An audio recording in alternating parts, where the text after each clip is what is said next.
Welcome to Just a Thought. I'm Pastor Monica Jefferson, Pastor Monica J. Bold believer, bold faith, bold things to say, and bold things to do. Welcome to a brand new series on justice. Welcome back.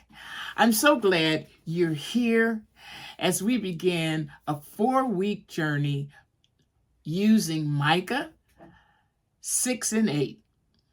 This verse asks us plainly, what does the Lord require? So let's look at the text in totality. Micah 6 and 8 says, He has told you, O mortal, what is good, and what does the Lord require of you? But to do justice, and to love kindness, and to walk humbly with your God. Justice is not just an idea. Justice requires action. It is action. In the Gospel of Luke, Luke chapter 4, 18 through 19, Jesus announces his mission. So the first idea behind justice is that we link justice to mission, to action. In Luke 18 and 19, Jesus says, the Spirit of the Lord is upon me because he has anointed me to bring good news to the poor. He has sent me to proclaim release to the captives and recovery of sight to the blind, to let the oppressed go free, to proclaim the year of the Lord's favor.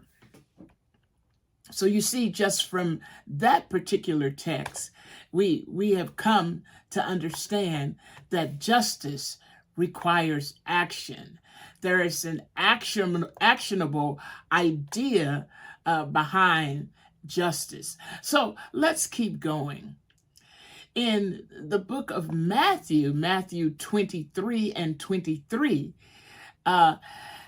he confronts religious leaders. Jesus confronts religious leaders.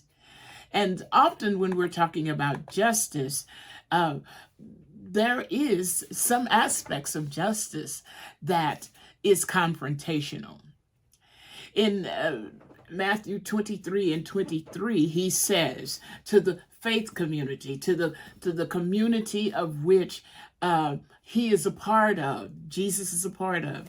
He says, woe, you scribes and Pharisees, hypocrites, for you tithe mint, dill, and cumin, and have neglected the weightier matters of law, justice, and mercy, and faith. It is these you ought to have practiced without neglecting others. This particular text highlights some other aspects of what I mean when I'm talking about justice. This verse, it highlights a dangerous aspect of coming to an understanding or standing under the idea of justice. When we're talking about justice, we need to strike a balance because many times when we talk about justice, individuals or groups are totally preoccupied with the external, what can be seen, and they ignore, or we might ignore, the internal, weightier matters of the law. So this is a delicate balance, right? It's a delicate balance between the internal, and it's a delicate balance between the external. The apostles in James 1 and 27, it says, religion that is pure and undefiled before God the Father is this, to care for the orphans and the widows in their distress and keep oneself unstained by the world. You see the balance? The balance is that if we get too caught up in what's going on outside, what we sometimes think of as the big picture ideas, we lose the internal, taking care of those who are in situations of the least, the less, the last, and the lost. Also, we can be stained by the world. In order to do justice, you can get caught up in all the hoopla of those activities and events that are going on outside of taking care of those that are close and those who are near. So, scripture has two components: outwardly caring for the vulnerable, and inwardly maintaining personal integrity, personal purity, personal honesty, and holiness. It means actively helping those in need, specifically in the case of the scriptures that we're talking about today, the widows and the orphans.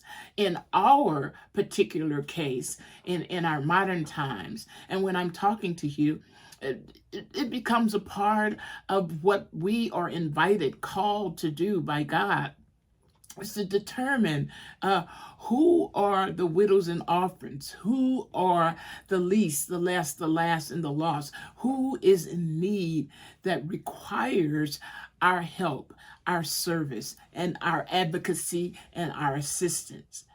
The verses represent these actions, the actions not as a command, but as evidence. You see, justice becomes evidence of our personal and intimate relationship with God. It becomes evidence of our relationship with our faith and our practice. It becomes evidence of our relationship with family and neighbor and community. It is an outcome, an outpouring of what we know and what we learn and what we practice as people of faith. So, as we begin this time of speaking about justice and go on this journey of justice, of what the Lord is requiring of us when we speak of justice, we need to stop and prayerfully reflect on, where do you see justice or injustice around you, so that you can apply justice in a balanced way. How might God be calling us, might be calling you to acts of justice, for you to step in? And it can be in small ways. It can be a form of advocacy and defending those who are vulnerable. So this week, take one action. Take one action in a place where you may see injustice. It might mean writing a letter, a political letter to those in political offices, local, state, or federal. It may mean making donations to a particular cause of which you have passion and of which you can give and help to elevate that cause. It can be standing with someone who is overlooked, or speaking truth to power in love. But let your faith, justice is about letting your faith, letting our faith move beyond words, with the knowledge of knowing that there is something that everyone can do. Episode 2 is love kindness. Loving kindness is the heart of justice. Follow me and reflect with me each day on my social media, Facebook page, my website. You can find me. You can pray and reflect with me. Follow, subscribe, contact, and comment. PastorMonicaJ@gmail.com is my email. PastorMonica.org is my website. You may also find my videos on my YouTube channel, youtube.com at Pastor Monica Jefferson. And until next time, God bless, and I love you.